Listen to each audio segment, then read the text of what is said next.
오늘 은혜 받으실 하나님의 말씀은 잠언 9장 10절 말씀입니다. 구약 성경 920페이지입니다. 다 같이 합독하시겠습니다. 야훼를 경외하는 것이 지혜의 근본이요 거룩하신 자를 아는 것이 명철이니라. 아멘. 자, 오늘 우리 잠언서 지난번에 이어서 9장 10절 말씀을 가지고 지혜로운 사람은 생명을 선택하고 권고와 가르침을 받아들인 사람, 이러한 제목으로 한번 말씀을 나누겠습니다. 사실 우리 잠언서는 하나님의 지혜를 말합니다. 우리 잠언서 다음에 뭐가 있죠? 네, 전도서가 있습니다. 전도서의 주제는 뭐 간단하게 말하면 모든 것이 헛되다는 거예요. 그 다음에는 뭐가 있어요? 아가서는 진정한 우리에게 참 만족이 무엇인가를 이렇게 보여주는 어떤 성경의 하나님 말씀인 줄 믿습니다. 인생도 마찬가지입니다. 인생도 지혜가 무엇인가를 분명히 알고 또 세상의 그 헛됨을 알고 참된 우리 삶 가운데 만족이 무엇인가, 그것을 깨닫는 사람들이 사실 철이 드는 것이고, 그런 사람을 통해서 놀라운 하나님의 은혜와 역사가 함께할 줄 믿습니다. 잠언서는 특별히 우리에게 지혜에 대한 말씀을 많이 강조하고 지혜가 무엇인가를 우리에게 보여주고 어떻게 우리가 지혜로운 생활을 하고 또 지혜를 주신 그 목적을 이루어낼 수 있는가, 그런 뜻을 전반적으로 살짝 보여줍니다. 오늘 말씀에도 야훼를 경외하는 것이 지혜의 근본이요 거룩한 자를 아는 것이 명철이다, 이렇게 말씀하면서 지혜가 무엇인가를 말씀합니다. 사실 인생에서 승리하는 길은 지혜를 갖는 것인데 잠언서에 많은 지혜의 말씀이 있지만 하나님께서 왜 지혜의 말씀을 주셨는가? 그것은 사실 우리 개인적인 삶이 축복을 누리기 위한 기본적인 전제도 있겠지만 사실 하나님의 뜻과 목적을 이루기 위해서, 바로 하나님의 영광을 이루어내기 위해서 우리에게 지혜를 허락하신 줄 믿습니다. 그래서 우리가 잠언서를 이렇게 대할 때도 그 잠언서를 읽고 내 인격의 수양을 위해서 이렇게 읽는다면 영적인 그런 가치가 높지 않습니다. 우리 세상 사람들이야 자기 인격의 수양이 되게 중요하겠죠. 그러나 우리는 인격의 수양도 중요하지만 그것보다 더 높은 하나님의 뜻과 목적을 이루는 지혜가 되어야 돼요. 세상에도 아주 인격적으로 개인적으로 훌륭하고 아주 뛰어난 사람들이 많습니다. 그러나 설사 그들이 그리스도를 만나지 못하면 그것도 다 헛된 것이고 가치가 있는 게 아닙니다. 또 영원한 멸망을 받을 수밖에 없는 것이다. 그래서 이 잠언서를 대할 때도 내 옛사람을 이렇게 변화시키고 내 옛사람을 새롭게 하고 그렇게 관리하는 것이 아니라 내 새 사람을 위한 것이다. 내 영과 내 속사람을 위한 것이라는 기본적인 그러한 이해가 있어야 된다. 그래서 여러분들은 하나님의 경륜, 하나님의 목적을 알아야 된다. 사실 하나님이 이 사람을 창조한 목적은 뭐예요? 하나님의 간증과 표현이 되기 위해서 우리를 만드신 거예요. 하나님은 여러분들이 하나님의 간증이 되기를 원하고 하나님의 표현이 되기를 원하십니다. 그러려면 사실 우리가 하는 성령으로 충만해야죠. 그 성령이 사실 또 우리에게 지혜의 영도 되시는 줄 믿습니다. 근데 사람은 하나님을 간증하고 하나님을 표현하기 전에 사람은 어떻게 해서 타락을 하죠. 타락을 했어요. 그래서 우리 사람 안에 아주 좋지 않은 악한 더러운 것이 우리 안에 들어왔죠. 그래서 우리는 거의 죄라고 말합니다. 그 죄라는 것은 바로 우리 육체 안에 들어와 있습니다. 그래서 우리 육신의 정욕, 이렇게 말합니다. 그 정욕, 거기에 있는 모든 것이 바로 죄의 근원인 사단의 생명이라고 말씀을 드릴 수 있습니다. 그래서 하나님께서는 하나님의 간증과 표현이 되기 위해서 하나님은 우리의 옛사람을 성경에 보면 이렇게 끝내는, 그래서 우리 옛사람이 항상 죽었다는 그런 표현을 많이 하죠. 왜? 우리 옛사람은 처음 하나님이 만든 순수함에 있는 게 아니라 변질되고 오염됐기 때문에 하나님은 옛사람을 처리한다. 그 십자가에 우리 옛사람을 끝내신 줄 믿습니다. 그래서 하나님은 우리 옛사람을 통해서 하나님의 간증이 되고 옛사람을 통해서 하나님의 표현이 되는 것을 원치 않으십니다. 하나님은 여러분이 거듭난 영을 통해서 하나님의 간증과 표현이 되기를 원하시는 줄 믿습니다. 그래서 이제 우리가 주 예수를 믿는 그 순간 첫 번째로 바로 성령이 우리에게 인을 쳐주셔요. 그래서 우리 한번 성경 에베소서에 보면 4장 30절 말씀에 그런 말씀이 기록되어 있습니다. 읽어보면 하나님의 성령을 근심하게 하지 말라.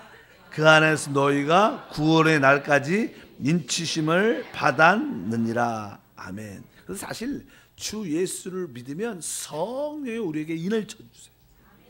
이단들은 뭐 인을 받아야 된다 그런 소리를 많이 하지만 사실 성령은 보이지 않는 영이십니다. 외적으로 보이는 그런 영이 아니세요. 그래서 성령이 우리 안에 들어오실 때마다 여러분은 하나님 안에 영적인 도장이 꽉 찍혀 있어요. 여러분 안에 성령의 인치심이 있는 줄 믿습니다. 그러나 계속 그 인치심은 우리의 영 안에 인치심을 주실 뿐만 아니라 여러분 혼과 여러분 온 존재에도 계속 여러분을 변화시키는 역사를 하고 있어요. 그래서 신앙에서 가장 중요한 요소는 바로 우리 안에 오신 성령과 함께 사는 거예요. 근데 그 성령이 거듭난 어디 계세요? 우리 영 안에 계시기 때문에 항상 여러분은 우리 영 안에 계신 성령을 바라봐야 돼요. 이것은 주님 오시는 그날까지 우리는 계속 배우고 또 배우고 또 배우고 훈련해야 되는 거예요. 그래서 늘 영으로 돌이켜라. 근데 영으로 돌이키는 그 이유가 무엇입니까? 다른 이유가 아니라 바로 그 영 안에 성령이 계시기 때문에. 뭐 애기는 울어도 되는데 그렇죠? 애기는 울어야 맛이 있어요. 그래야지. 애가 조그만데 안 울면 거기 작아지고. 그래서 혹시 아이를 키우다가 애가 울어도 걱정하지 마시고 다 성령의 음성을 듣길 바랍니다. 자, 그래서 여러분들이 여러분 마음속에 어떻게 해요? 어쩌든지 영 안에 계신 성령을 바라보고 하나님 내가 성령과 함께 성령을 통해서 성령 안에서 뭘 살게 도와주시옵소서. 그래서 항상 성령 근데 성령을 말로만 성령 하면 안 되고 어떻게 해요? 진짜 내 영 안에 계신 성령을 바라보고 여러분들이 지금 저를 바라보지 않습니까? 마찬가지로 여러분 영 안에 계신 그 성령을 그렇게 분명하게 바라봐요. 저도 여러분을 지금 보고 있는 것처럼 분명하게 영 안에 계신 주님을 바라보고 성령님 함께하게 성령과 동행합니다. 성령을 통해서 성령과 함께 성령을 위해서 모든 것을 하게 도와주시옵소서. 이것을 계속 어떻게 해도 배우고 또 배우고 또 배우고 우리는 계속 저도 배우고 있지만 여러분도 계속 배워야 돼요. 그럴 때 점점점 그 성령이 우리의 온 존재를 또 주님이 다시 오시죠. 이렇게 다시 오실 때 그 성령이 우리 안에서 영광스럽게 우리를 변화시키는 최고의 역사를 일으키시는 줄 믿습니다. 그래서 빌립보서 3장 21절 읽어보니까 그는 만물을 자기에게 복종하게 하실 수 있는 자의 역사로 우리의 낮은 몸을 자기의 영광의 몸의 형체같이 변하게 하시리라. 영적으로 말해서 성령이 왜 우리 안에 계시느냐? 그 결국은요, 그분이 우리를 어떻게 해요? 영광스럽게 어떻게 변화시키고요. 하나님의 아들 그리스도가 이 변화산에서 아주 강체가 날뿐만 아니라 아주 쉽게 영광스럽게 너무나 베드로와 요한과 야고보가 놀래갖고 하나님의 영광을 주님이 다시 오실 때 그 주님이 인자가 영광과 함께 온다는 그 말씀대로 그 영광을 보았어요. 바로 그렇게 똑같이 우리를 그렇게 계속 변화시키는 작업을 하고 계세요. 근데 우리 사람들은 성격이 급해서 빨리빨리 하는데 특히 한국 사람들은 빨리 됐으면 좋겠다. 근데 하나님은 좀 느긋하신 것 같아요. 모든 일을 천천히 아주 인내하면서 가장 좋게 작업을 하고 계세요. 그분은 계속 우리를 변화시키십니다. 계속 우리를 아주 천천히 은혜롭게 영광스럽게 최고로 계속 그분이 변화시키고 준비하고 계시고 결국 주님이 다시 이 땅에 오실 때 그분은 하늘 보좌로 뿐만 아니라 우리 영 안에서도 그분이 나타나시면서 우리를 영광의 몸으로 형태를 변화시켜서 하나님의 영광스러운 아들로 세우는 그런 역사가 될 때 그것이 바로 우리가 하나님의 간증이 되고 하나님 표현이 되고 하나님을 대신하여 모든 것을 통치하는 왕과 제사장의 삶을 우리 모두가 살게 될 줄 믿습니다. 그래서 하나님은 인내를 하시면서 그 일을 천천히 하신대. 여러분들은 종종 그러잖아요. 우리 남편이 좀 빨리 변화됐으면 좋겠는데, 우리 애들이 빨리 변화되는데 빨리 변화 안 돼요. 애들도 빨리 좀 팍 달라졌으면 좋겠는데 빨리 안 되는 경우가 많습니다. 그래서 계속 하나님께서 뭐예요? 천천히 우리를 영광스럽게 변화시키는 가정 가운데 있다. 아이들과 남편이 빨리 변화될 수 있는 것은 내가 먼저 빨리 변화돼. 내가 되면 아들과 남편은 자동적으로 변화되겠다. 아멘. 그래서 여러분 기도할 때 하나님 우리 남편 변화시켜 주시옵소서, 그런 기도하지 마세요. 그 기도는 응답 안 됩니다. 하나님 내가 빨리 변화되길 기쁨을 원합니다. 이게 사실 빨리, 왜? 하나님께서 이 모든 것을 합력하여 선을 이루시는 놀라운 역사를 이룰 줄 믿습니다. 그래서 이제 고린도후서 4장 16절에 주님께서 빨리빨리를 좋아하는 사람에게 말씀하셔요. 뭐라고 말씀하시냐면, 읽어보면 그러므로 우리가 낙심하지 아니하노니 우리 겉사람은 낡아지나 우리의 속사람은 날로 새로워지도다. 그러니까 너무 빨리빨리 이런 사람은 어떻게 해요? 실망하죠. 낙심하죠. 그러니까 뭐라 그래요? 우리가 낙심하지 말아야 된다. 왜? 우리의 겉사람은 낡아지지만 우리 속사람은 계속 새로워진다. 그러니까 여러분 속사람은 점점점 어떻게 빛이 나고 있어요. 점점점 강해지고 있어요. 아름다워지고 있어요. 저는 여러분 많은 분들을 영적으로 보면 그렇게 느껴요. 저분은 점점점 변화되고 속사람이 강건합니다. 옛날에는 거친 모습도 있고, 근데 지금은 아주 부드러워지고. 여러분들은 자기도 잘 못 느낄 거예요. 그러나 항상 멀리 있는 분들이 많이 느껴요. 여러분 자녀를 키우다 보면요, 키우는 엄마 아빠는 잘 몰라요. 매일 보니까. 근데 오래간만에 딱 보면 많이 컸네. 근데 이제 키우는 엄마는 그래요. 아이 또 멀었는데. 근데 남들이 보면 왜요? 많이 컸다 그래요. 제가 종종 여러분을 봐도요, 어떻게 많이 영적으로 성장하셨어요. 속사람이 날로 새로워져서 어떤 분들은 이렇게 빛이 반짝반짝 나요. 내가 종종 그러잖아. 당신에게 빛이 나고 있습니다. 근데 웃어요. 진짜 빛이 나고 있다. 다시 한번 인사합니다. 당신에게 빛이 나고 있습니다. 왜 빛이 납니까? 오늘 말씀에 우리 속사람은 날로 새로워지니까. 아멘. 조금 개인적으로 자기가 느낄 때는 좀 빛이 안 나고 좀 이렇게 점점점 힘들게 느낄 때가 있지만, 사실 하나님 볼 때는 아주 제대로 가고 있는 것이다.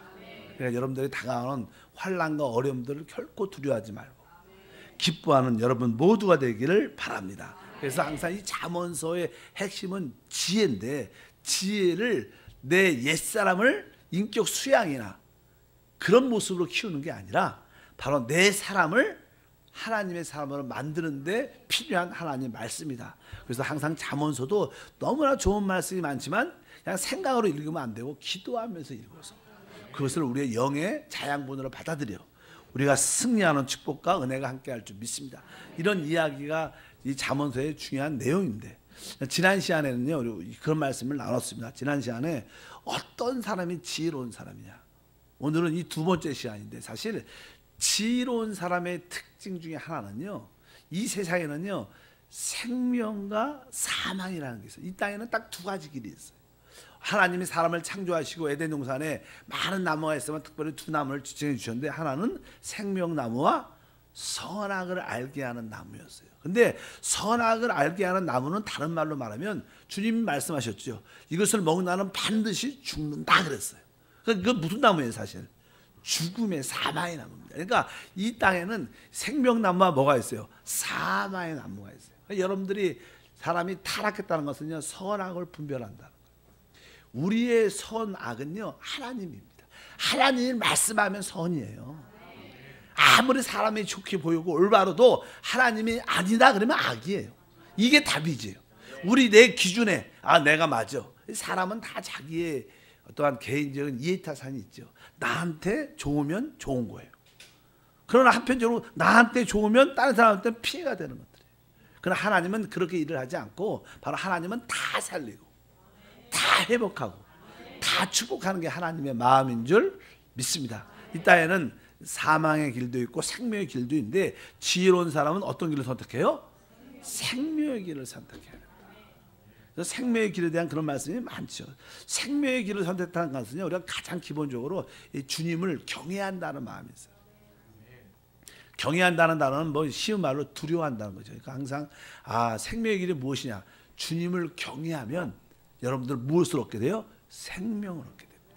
잠언서의 14장 26절부터 보니까 야훼를 경외한 자는 견고한 의뢰가 있나니 그의 피난처가 있으리라. 야훼를 경외한 것은 생명의 셈이니 사망이 그물에서 벗어나게 하느니라. 여기 보니까 이제 야훼를 경외하는 자에게는 아까 경외한다 그랬어요. 생명의 사람은 하나님을 경외하는데 이 보니까 견고한 의뢰가 있다. 하나님의 지키심과 붙잡아 주심이 있는데 뒤에 보니까 20절에 야훼를 경외하는 것은 생명의 셈이다. 이 땅에는 진짜로 사망의 그물들이 얼마나 많은 사람들이 그 그물에 잡혀갖고 그냥 묶여갖고 해방되고 싶어도 해방이 안 되는 거예요. 벗어나고 싶어도 벗어나지가 않는 거예요. 우리가 종종 어떤 사건에 한번 연루되면요, 빠져나오고 싶은데도 어떻게 빠져나오지 못하는. 남자들은, 저는 뭐 그렇잖아요. 남자들은 가장 고통스러웠던 기억 중에 하나가 군대 간 것 같아 보니까. 그래서 자다가 제대를 했는데 집에서 자다가 꿈을 꿨는데 또 군대 갔어. 그럴 때마다 너무 고통스럽대요. 그냥 그래서 막 자다가도 깜짝 놀는데 그만큼 나는 이렇게 구속되고 힘들고 그런 마음이 있는데 많은 사람들이 벗어나고 싶어도 벗어나지 못하는 그런 일들 많은데, 그런데 우리가 하나님을 경외하면 그런 사망의 그물에서 벗어나서 우리 자신을 지킬 수 있는 그런 역사가 함께할 줄 믿습니다. 또 19장 23절 그런 표현이 있어요. 야훼를 경외하는 것은 사람으로 생명에 이르게 하는 것이라. 아멘. 그러니까 생명에 이르는 사람은 야훼를 경외해야 된다. 그러니까 여러분들도 자녀들이 어떻게 해요? 야훼를 경외하게 만들어줘요. 그렇다고 막 이게 강압적으로 무섭게 해갖고는 그렇게 안 돼요. 여러분들이 아이들 마음속 깊은 곳에 마음속에 하나님을 경외하는, 두려워하는 마음이 지혜롭게 들 수 있도록 그렇게 우리 모두가 해야 될 줄 믿습니다. 또 지혜로운 사람은 생명을 선택한다는 뜻은 항상 하나님만을 의지한다는 뜻이 있어요. 어떤 상황 가운데 사람들은 보통 하나님보다 사람을 의지하는 게 많죠. 그래서 자기가 계획하고 자기가 준비하지만 사실 결론은 하나님이 결론을 내주시는. 그래서 우리가 잘 아는 말씀 잠언서 16장 9절에 보니까 사람이 마음으로 자기 길을 계획할지라도 그의 걸음을 인도하시는 이는 야훼다. 그러니까 결국 우리가 계획하고 준비해도 우리의 길은 오직 하나님만이 인도하시는 거야. 이것이 확실하면 나는 어떤 상황에도 하나님을 의지한다. 사람의 방법을 의지하지 않고 나는 하나님을 의지한다. 하나님을 의지하는 사람, 결코 하나님만 의지하는 사람들은 바로 생명을 선택하는 사람이다. 이렇게 표현을 할 수 있습니다. 그래서 16장 20절도 또 그 다음에 보니까 상가 말씀에 주의하는 자는 좋은 곳을 얻으니 야훼를 의지하는 자는 복이 있다. 근데 사실 나는 야훼를 의지한다는 뜻은요, 의지한다는 뜻은 그냥 순간순간 그분을 붙잡는 것을 알아요. 우리가 순간순간 숨을 쉬잖아요. 성령을 호흡하고 우리가 성령을 마시자 이런 표현을 많이 하는데, 성령은 공기 같아요. 우리가 숨을 안 쉬면 사람이 죽습니다. 그런 것처럼 우리는 순간순간 뭐예요? 하나님을 의지한다. 그래서 나는 생명나무 이런 얘기 많아요. 생명나무 항상 생명에 관련된 모든 것은요 절대 의지가 포함되어 있어요. 그러니까 우리가 숨을 쉰다. 이것은 공기를 어떻게 해요? 24시간 의지해야지 사는 거예요. 그러니까 생명에 관련된 건 다 의지입니다. 우리가 먹는다. 이것은 먹지 않으면 어떻게 사람이 죽는. 이거 우리는 먹어야 돼요. 우리는. 그 사람은 항상 이런 것들은 다 뭐예요? 잠도 안 가요. 생명과 관련해서 사람은 자야 돼요. 뭐 안 잘 수, 뭐 3일, 6일, 뭐 10일도 안 잘 수 있겠지만 결국 나중에 안 자면 죽습니다. 그러니까 생명에 관련해서 절대로 의지라는 거예요. 그러니까 이만큼 하나님이 생명이니까 하나님을 의지해야 된다. 그러니까 여러분들이 하나님을 그렇게 생명의 길을 선택하는 것은 내가 하나님 없이는 살 수 없다. 이런 마음의 자세를 가져야 될 줄 믿습니다. 그리고 그 생명은 사실 예수 이름 안에 있습니다. 그래서 항상 우리는 주의 이름을 붙잡아야 돼요. 여러분들이 이 주 예수를 부를 때마다 하나님의 역사가 나타날 줄 믿습니다. 잠언서 18장 10절에 보니까 야훼의 이름은 견고한 망대라 이렇게 해서 견고한 망대라. 그러니까 야훼의 이름, 야훼 뭐 구약에서 야훼라면 주님이라는 뜻이고요. 그것은 바로 여호와라는 뜻이고 이것은 바로 우리 주 예수라는 뜻입니다. 그러니까 여러분들이 예수 이름이 바로 뭐라 하셨어요? 견고한 망대라. 여러분들이 주님의 이름을 많이 부르기를 바랍니다. 그래서 기도가 안 나올 때는 그냥 주여 주여만 그냥 10분만 불러도요 하나님이 다 하십니다. 중요한 것은 기도를 하는 중요한 목적 중 하나는 우리 영 안에 계신 성령이 활짝 흘러나올 수 있도록. 그러려면 그냥 영이 해방돼야 되는데, 영이 해방되려면 우리가 기도하는 수밖에 없어요. 그냥 영이 기도할 때, 특별히 통성으로 기도할 때 가장 좋은 기도는 주님을 부르는 거예요. 베드로가 이 바닷물을 이렇게 걸어가요. 근데 어떻게 해요? 순간 믿음으로 주님을 바라보고 걸어갈 때는 걸어갔어요.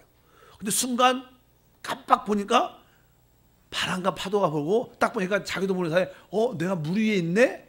그 순간 어떻게 해요? 빠지는 거예요. 그러니까 주님을 안 바라보고 주위 환경을 바라보면 사람은 빠지게 돼 있어요. 실족하게 돼 있어요. 그래서 우리 주님만 바라볼 땐 걸어갈 수 있어요. 그럼 주위 환경을 딱 바라보는 순간 가라앉기 시작하는 인생이. 그러니까 어떻게 해요? 하늘에 계신 우리 아버지 이런 말 안 했어요. 뭐라 그랬어요? 주여 한마디 하니까 주님이 딱 붙잖아요. 사실 가장 좋은 기도는 주여 한마디에 다 들어있어요. 주여 구원하소서. 주여 구원하소서. 그러면 하나님께서 여러분의 붙잡아 주시는 역사가 함께할 줄 믿습니다. 그래서 예수 이름 안에 구원이 있구나. 내가 어떤 순간에도 예수를 불러야겠다. 그래서 찬양 같은 데 보면 주 예수란 그런 단어가 많이 나와요. 그래서 저도 그냥 주 예수로 나온 그런 찬양 같으면 좀 많이 부르죠. 어쩌든지 여러분들이 예수 이름이 우리를 지키는 견고한 망대인 줄 믿습니다. 그래서 어떤 사람의 지혜가 있냐? 생명을 선택한 사람. 어떤 상황에도 여러분들이 생명나무를 먹길 바랍니다. 남들한테 나눠주길 바랍니다.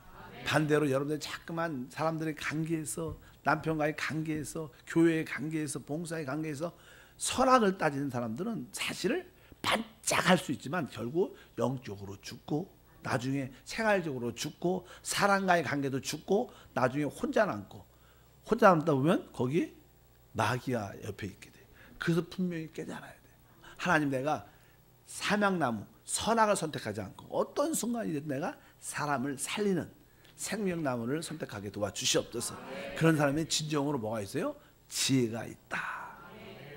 그리고 이제 나는 뒤에 쭉 보면 어떤 내용이냐면, 나는 우리가 올바른 합당한 사람, 하나님의 사람이 되기 위해서는 우리는 여러 가지 인생에 살 때 많은 주님의 명령에, 가르침에, 주님의 권고를 받아들여야 돼요. 주님의 가르침에 받아들여야 돼요. 뭐 이것도 그냥 우리 인간적인 지식으로, 경험으로, 삶의 어떠한 깨달음으로도 사용할 수 있지만, 뭐 잠언서는 다양하게 인생의 체험이다 말씀이 기록되고 다양한 말씀이 많습니다. 그래서 일단은 어떤 권고와 어떤 가르침을 받아들이느냐, 우리가 자식을 키울 때도 그렇고 우리 자신을 할 때도 기본적으로 사람들이요, 술을 좋아하고 쾌락을 좋아하면 다 망합니다. 가난해진다고 잠언서에는 그런 말을 많이 줘요. 뭐 체질적으로 술을 좋아하는 사람도 있겠지만 성경에 보면 일단은 술을 좋아하고 쾌락을 좋아하는 사람들은 다 가난해지고 망한다. 이렇게 써 있어요. 한번 읽어볼까요? 잠언서 21장 17절 보면, 연락을 좋아하는 자는 가난하게 되고 술과 기름을 좋아하는 자는 부하게 되지 못하느니라. 그러니까 일단은 우리가 인생을 살아갈 때 성령의 사람이 되기 위해서는 일단은 세상적인 어떤 쾌락과 기쁨을 너무 추구해서는 안 된다. 그러니까 그냥 우리가 그냥 구약에 보면 그냥 제사장들이 또 그냥 나시린들이 될 때 포도주나 독주를 먹지 말라 그래요. 뭐 포도주와 독주가 나쁜 건 아닙니다. 그러나 포도주와 독주를 먹게 되면, 과하게 먹게 되면 어떻게 돼요? 사람이 취하게 돼요. 또 포도주와 독주는 기쁨을 세상적인 기쁨을 얻지 말라는 거예요. 우리의 기쁨은 주님이 주시는 기쁨입니다. 자꾸만 여러분들이 세상적인 쾌락을 추구하고 술을 좋아하고 잠깐만 세상적인 어떤 문화 활동 같은 걸 자꾸만 좋아하면, 그것은 하나님이 기뻐하지 않고 결국 그것이 우리에게 가난과 어려움을 줄 수 있다는 것을 분명히 말씀하는 줄 믿습니다. 그러니까 그런 것들은 바로 이렇게 육신의 정욕, 암몬, 이 세상의 자랑을 따라 사는 거죠. 우리는 영의 욕, 사람은 떡으로만 사는 것이 아니라 하나님 입에서 나오는 말씀으로 산다. 그래서 여러분의 영적인 말씀으로 추구해야 됩니다. 항상 우리가 저도 오늘 어떤 문자를 보니까 그런 내용이 하나 기록돼요. 살기가 너무 환경을 보면 너무 살기가 힘든데 기도해 주세요, 이런 표현이 문자가 왔던데, 여러분 환경을 잠깐 바라봐도요 그렇게 신나는 게 많지 않아요. 그러니까 환경이 변화되는 것보다는 여러분들이 먼저 하나님 말씀을 기뻐하는 마음을 가져요. 하나님 말씀에서 기쁨을 막 얻으면 환경이 어려워도 그 환경을 이겨내고요, 견뎌내고 또 다스리고 변화시키는 힘이 생긴 거예요. 환경이 변화되면 기대면 안 돼요. 환경이 잘 변화 안 됩니다. 중요한 것은 뭐예요? 내가 하나님 말씀을 기뻐해야 돼요. 그러나 세상 사람도 뭐예요? 환경이 힘드니까 술로 잠시 그것을 덮으려고, 뭐 담배로, 뭐 쾌락으로, 순간적인 쾌락으로 잠깐 덮으려고 그래요. 그러나 그 뒤에는 더 공허한 거, 어려움이 더 많이 나고 점점 더 어려워지고 가난해지고 망하는 수밖에 없다. 그것을 우리 자녀들에게 우리 자신도 잘 경험적으로 잘 아는 줄 믿습니다. 또 이제 우리가 어떤 권고와 가르침을 받다면 사람은 일단은 교만하면 안 됩니다. 이 교만의 생명은 사단이에요. 이 교만은 누구한테? 사단이 내가 하나님과 동등되겠다, 높아지겠다, 남들보다 내가 참 우월의식을 자꾸만 갖는다는 것은요, 교만한 것이고 그것은 하나님이 절대로 기뻐하죠. 왜? 그것은 하나님의 생명이 아니고요, 그것은 사단의 생명, 죄의 생명입니다. 그러니까 항상 여러분 안에 교만하면 하나님이 결코 축복하지 않는 거예요. 그것을 기억해야 될 줄 믿습니다. 그래서 나는 거기 보면 29장 23절에 보니까 사람이 교만하면 낮아지게 되겠고 마음이 겸손하면 영예를 얻으리라. 그러니까 일단은 여러분들이 가장 기본적인 경고, 우리 자녀들도 그렇고 우리 자신들도 어떤 상황 가운데 당연하게 하나님과의 관계 그렇죠. 사람들의 관계에서도요, 교만하면 안 된다. 하나님 자녀들한테 그것을 분명히 가르쳐야 될 줄 믿습니다. 그래서 교만하면 안 된다. 그 다음에 또 사람이 너무 요즘에 나는 자녀를 키울 때 자녀가 한둘밖에 안 되니까 자녀한테 자신감을 키워주기 때문에 좋은 것 같지만 사실 너무 자신감이 충만하면 좋은 게 아닙니다. 우리는 성령 안에서 살 수 있는 거예요. 그냥 가진 것도 별로 없는데 그냥 자신감만 있으면 그것이 사람을 잘못게 이끌어온 내용이 많아요. 그래서 나는 28장 26절 읽어보니까 자기의 마음을 믿는 자는 미련한 자요, 이렇게 말해요. 이거 자기의 마음을 믿는 자, 그러니까 이게 뭐예요? 자만감을 가진 자, 자신감이 너무 세도 그것은 실패할 가능성이 많다. 믿으시면 아멘. 그래서 대부분 애들 학생들 공부할 때 엄마 걱정, 이번엔 공부한 성적 좋아질 거야. 그리고 항상 그래. 성적 나올 때 얼굴 숙이고 들어와. 다들 자신감, 항상 나는 좀 부족한데 그러면 하나님을 의지하죠.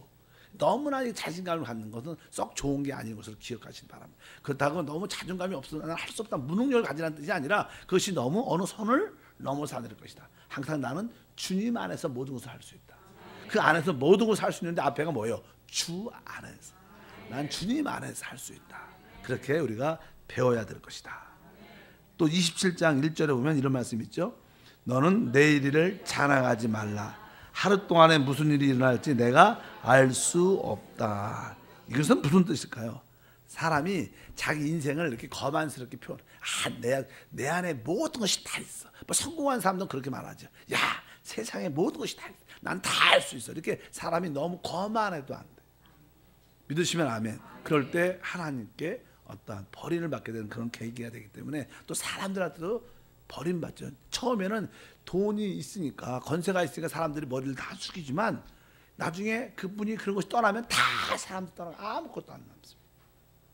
믿으시면 아멘. 그래서 그런 이렇게 거만함도 하나님께서 기뻐하지 않는 것이다. 이런 것들을 우리가 절대 우리를 실패하게 하는 요소들이라고 말씀을 드릴 수 있고요. 또 하나는 이제 25장 27절을 보니까 읽어보면 자기의 영예를 구하는 것이 헛되니라. 그러니까 이건 뭐냐면 자기 영광을 추구하는 사람들이 있어요. 자기 이름을 놓고 자기 영광을 구하는, 자꾸만 인정받고 이런 요소들, 이런 것들이 생각보다 나중에 우리에게 큰 상처와 연민과 어려움을 갖고 됩니다.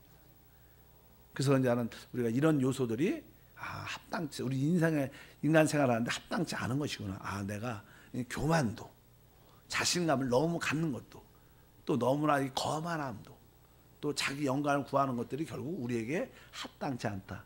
이런 것들을 갖고 있는 사람들은 이 사회생활에서 나중에 버림을 받게 되고 실패하게 됩니다. 그래서 여러분들이 그런 지혜를 가지시기를 바랍니다. 그리고 나는 우리가 인생을 살아갈 때 세상에서는 보통 일반적인 사람들은 나는 재물, 돈에 대한 관심이 많아요. 근데 우리는요, 돈 때문에 사는 건 아니죠. 우리의 돈은 하나님이셔요. 하나님이 있으면 여러분 다 가진 거예요. 다만 우리가 일용할 생활을 위해서 일용할 양식이 필요하니까 거기에 알맞게 필요한 정도만 있으면 되고, 너무 물질에 집착을 하면 사람들은 실패하게 돼요. 뒤에 보니까 나는 잠언서 28장 20절에 충성된 자는 복이 많아도 속히 부하고자 하는 자는 형별을 면하지 못하리라. 그러니까 빨리 부자가 되겠다 그러면 이건 사기치는 것밖에 없어. 속이는 것밖에 없어. 그러니까 다 어떻게 감옥에 가고 잘못될 수밖에 없다는 그런 요소가 있을 수도 있다는 것을 기억하셔서, 어쩌든지 내가 너무 돈에 목적을 가져서 우리는 실패할 수밖에 없다. 그러니까 돈이 우리의 목적이 되면 안 되고, 우리가 건강한 가정이, 그런 것이 우리의 목표와 행복이 되어야 될 줄 믿습니다. 그래서 항상 돈으로 무슨 없으면 없는 대로 그 안에서 만족하고, 또 이제 어느 정도 되면 그 안에서 만족하고, 항상 모든 거에 사도 바울처럼 자족하는 비결, 따라합니다. 자족하는 비결. 그것이 최고의 우리 일체의 비결인 줄 믿습니다. 그래서 하나님 자족하는 비결을 여러분들이 배우길 바랍니다. 또 그러다 보면 하나님께서 부하기도 하시고 또 넘치기도 하시고, 그럴 때 또 베풀고 또 나눠주고 구제하고 선교하고, 그렇게 하면 하나님이 더 은혜와 축복을 주실 것이다. 22절에 1절에 보니까 많은 재물을 보다 명예를 택할 것이요 은이나 금보다 은총을 더욱 택할 것이냐. 그러니까 우리가 인생을 살아갈 때 돈이 선택이 먼저 되면 안 되고, 그러니까 명예와 은총을 먼저 선택하는 지혜가 있을 때 바로 우리는 바로 성공도 함께 오고 또 하나님의 은혜와 영광도 함께 나중에 부수적으로 하나님 주시는 그러한 역사를 갖게 될 줄 믿습니다. 그래서 보통 사람들은 그냥 기복적인 신앙이 많기 때문에 돈이 좀 많았으면 좋겠다는 생각을 많이 하지만, 생각보다 그것이 썩 합당한 마음의 자세는 아니다. 그 다음에 이제 우리는 사람과의 인생을 살 때 사람과의 살지 않습니까? 그 사람과의 관계를 어떻게 해야 될 것인가. 잠언서에 몇 가지가 나와요. 일단은 뭐 사람 중에 가장 가까운 사람은 부모입니다. 부모. 그렇잖아요. 그냥 부모님은 어떻게 해야 돼요? 우리의 삶은 부모님을 기쁘게 하는 자세가 있어요. 자, 우리 잠언서 23장 25절에 써 있습니다. 내 부모를 즐겁게 하며 너를 낳은 어미를 기쁘게 하라. 그러니까 항상 우리는 부모님을 기쁘게 할 수 있도록. 사실 우리 부모님이 뭘 기뻐할까? 여러분들이 행복하게 사는 것을 기뻐하셔요. 여러분들이 돈 많은 걸 기뻐하지 않습니다. 돈이 많아도 불행하고 늘 싸우는 집안도 많아요. 그게 부모님 볼 때 편하겠습니까? 아닙니다. 우리 부모님 마음은요, 여러분들이 건강하게 행복하면 그것을 기뻐하십니다. 그러니까 여러분들이 바로 여러분들이 기쁘게 사는 것이 그 부모를 기쁘게 하는 거예요. 돈이 부모를 기쁘게 하지 않아요. 여러분의 건강도 영적인 것도 또 항상 그러잖아요. 우리 보통 그냥 가정에서도요, 부모님도 마찬가지지만 아내들 남편한테 바람, 자녀한테 바람은 막 그렇게 심하지 않아요. 그렇지 않들은 남편이 신앙생활 잘했으면 좋겠다.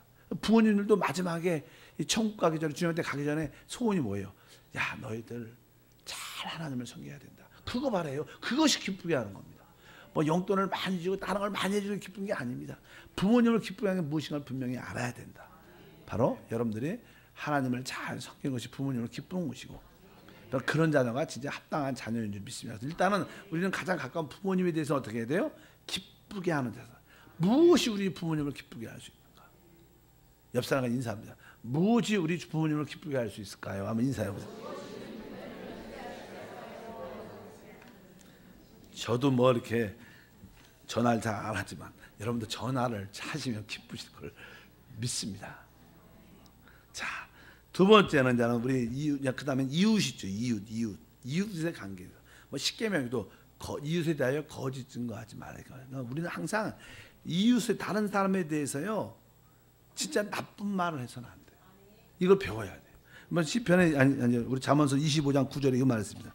너는 이웃과 다투거든 변론만 하고 남의 은밀한 일은 누설하지 말라. 혹시 이자는 이웃과 어떤 싸움이 있을 수도 있어, 다툴 수도 있죠. 좋을 때는 문제가 없죠. 혹시 다툴지라도 뭐라고 써 있어요? 변론만 할 얘기만 딱 하고 그 선을 넘지 다른 곳에서 누설, 비밀 같은 걸 안 좋은 얘기 하지 말는 거. 우리는 뭐 남들에 대해서 되게 안 좋은 이야기를, 비방 같은 걸 많이 하잖아요. 이런 것들이 결국 다 돌아온다. 그러니까 여러분들이 이웃에 대해서는 거짓 증거하면 안 되고, 비방하면 안 되고, 그 사람들의 연약함, 나쁜 것들 남들한테 누설해서는 그것이 뭐 사실일지라도 그 말들이 여러분 입에서 나오면 안 돼요. 여러분 입에서 만약에 다른 사람들의 안 좋은 일을 여러분 입에서 나오면 여러분 그건 꼭 하나님께서 그 대가를 지불 받게 합니다. 늘 말하잖아요. 이 땅에 모든 것이 다 녹음되고요. 이 땅에는 영적으로 크게 보여.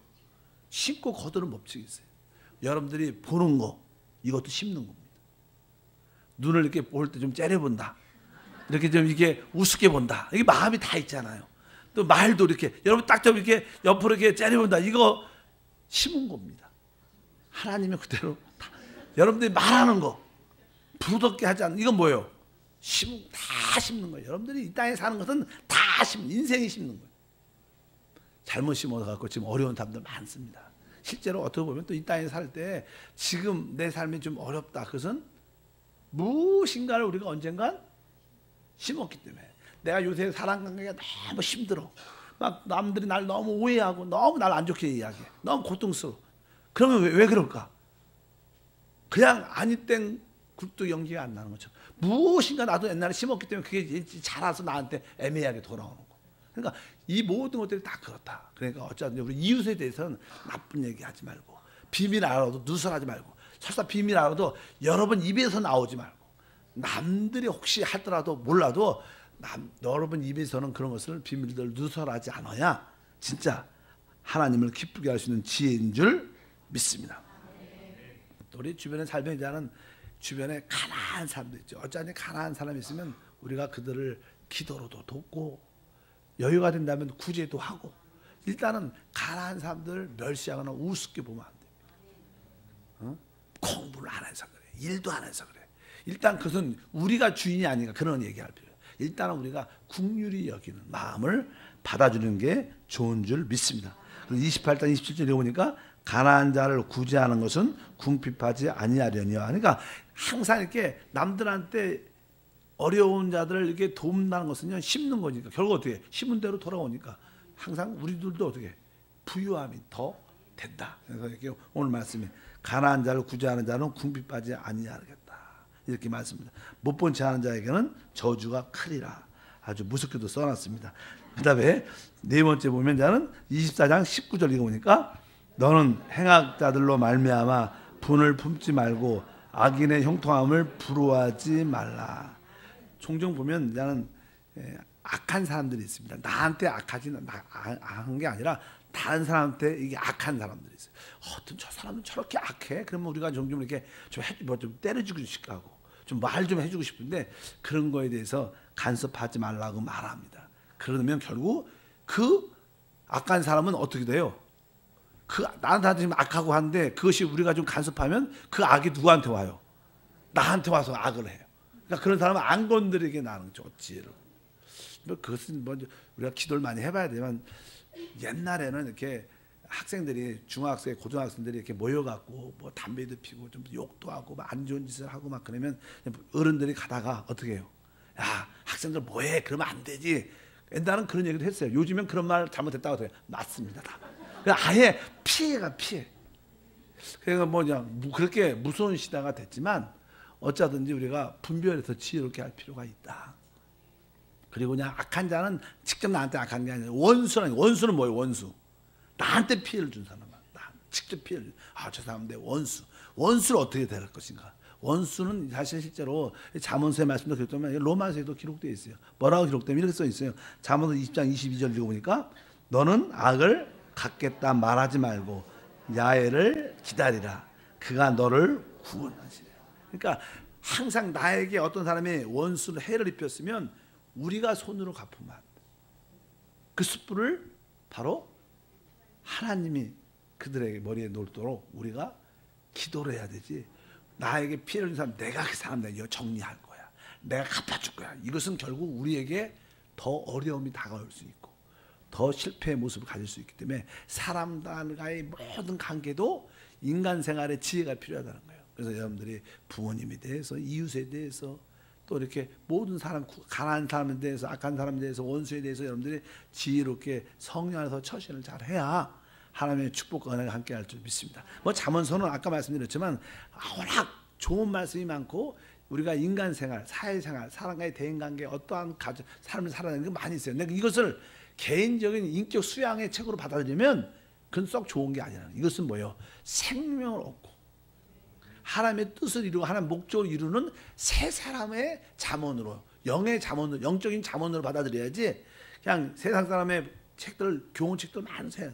그런 책으로 읽으면 이것이 우리에게 큰 축복은 되지 않습니다. 그러나 여러분들이 영적인 분별을 가지고 영의 새 사람에게 받아들이면 여러분 새 사람이 이렇게 영적으로 변화되고 회복돼서 하나님의 간증과 표현이 되는 놀라운 축복이 함께할 줄 믿습니다.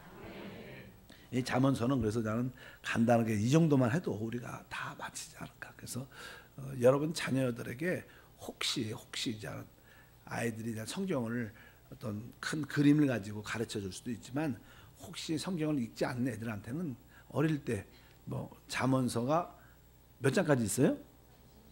그러니까 그냥 달력 날짜는 오늘 1일이다. 그러면 어떻게 1장 읽고, 길어요 이거요. 사실 한 장 읽는 것도. 그래서 저는 제가 기억이 많이 나는데 한 장은 읽고 항상 한 구절을 골라서 썼어요. 요즘에는 이렇게 쓰잖아요. 이렇게 요즘에는 컴퓨터 있으니까 한 절을 내가 읽고 그 중에 마음에 드는 한 구절을 쓰고, 그 정도까지만 애들한테 이렇게 한 번씩 시키면 그것이 한 달이면 몇 번 읽는 거예요? 12번 읽는 거예요.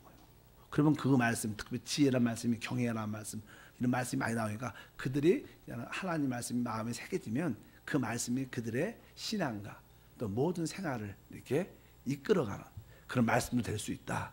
그래서 자녀들한테도 한 번쯤은 이렇게 사회생활과 인간생활과 인격 어떤 영적인 성장을 위해서라도 잠언서를 읽는 게 되게 좋지 않을까 생각을 많이 합니다. 그래서 잠언서는 지혜의 책이고, 하나님 그 지혜를 왜 주셨는가? 무엇을 위해서? 하나님을 위해서.